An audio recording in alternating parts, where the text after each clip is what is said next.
हेबनी आउ कौनसी शांति बैठक।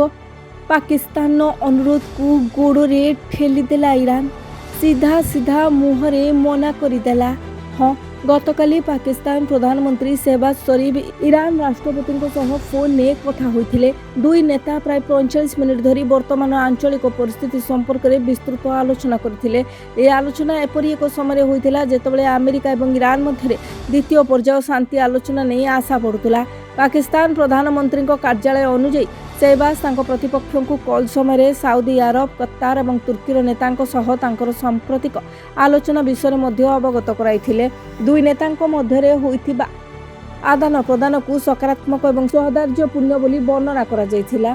तेबे अमेरिका राष्ट्रपति डोनाल्ड ट्रंप कहछन्ती जे एक अमेरिकीय प्रतिनिधि दल सोमवार ईरान सहित शांति आलोचना पाई इस्लामाबाद रे पहुंचबे।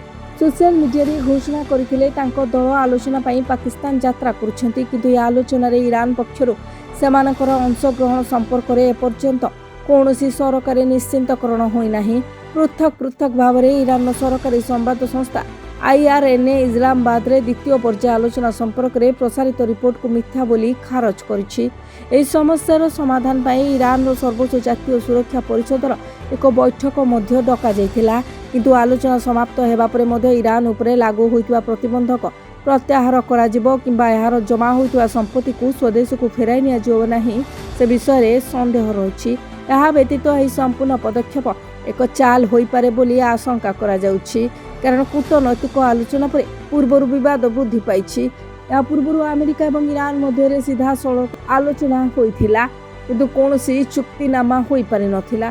तेबे प्रथम पर्यायर आलोचना रे अंशग्रहण करिया पई शहबाज शरीफ ईरान को धन्यवाद जणाइछन्ति। से कहिछन्ति जे पाकिस्तान एहार सहयोगी राष्ट्रमानक सहित मिसी ए अंचल रे शांति और सुरक्षा बजाय रखिया पई समस्त प्रयास जारी रखिबो।